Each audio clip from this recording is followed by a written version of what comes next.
anticipation, because this was Edward's and my child. But for the first time, I saw Edward look terrified. I suddenly realized I might be pregnant with a vampire's child. In less than a week, I could already feel him kicking. I couldn't help but be filled with anticipation, because this was Edward's and my child. But for the first time, I saw Edward look terrified. He said the offspring of a human and a vampire could very well take my life. Carla will get that thing out. I could hardly believe that is how he described our child. I instinctively shielded my stomach.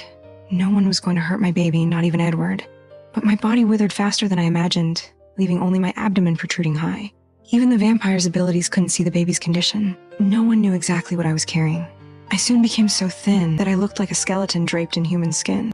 Seeing Edward outside, I hurried to throw on a robe to cover my body, but I could still feel his heartache and helplessness. It wasn't until Jacob had a sudden realization that the baby might need blood. Edward quickly brought a bottle of Bloody Mary. I took a sip, hoping it would work, and surprisingly found it delicious. My condition improved significantly. This day, while Edward and I were together, he suddenly froze. It turned out the baby was trying to communicate with him. He's happy. He loves you, Bella. I couldn't stop crying, because at that moment, Edward finally truly accepted our child. But the baby's demands were too great and the blood bags were running low. The vampires needed blood to maintain their strength too, so the doctor and several others went out to hunt. I was in good spirits and even started discussing names of the baby with everyone. And just as we were all soaked in warmth, crisis struck again. I merely bent over when I heard a sickening crack. My spine had snapped and excruciating pain instantly swept through my body. The baby was growing too fast and was desperate to be born. Worse yet, my situation was critical. I couldn't wait for the doctor to return, or for the anesthesia to take effect. My vision went black, and I could only feel the agonizing pain as if I were being torn apart. In just a few minutes, it felt as though I had walked through the gates of hell. Fortunately, the baby was born safely. She was a girl. But I felt my soul rapidly drifting away from my broken body.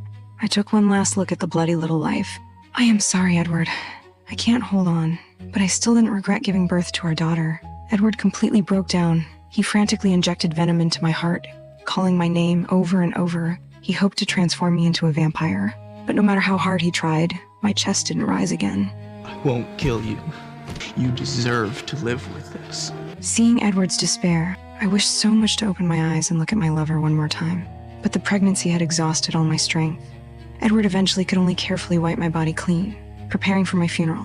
Just as I thought I was truly dead, a miracle happened. I suddenly felt a new spark of life within me. My broken bones began to heal, and my hollow cheeks gradually filled out, regaining their color. Everything Edward and I had been through flashed through my mind.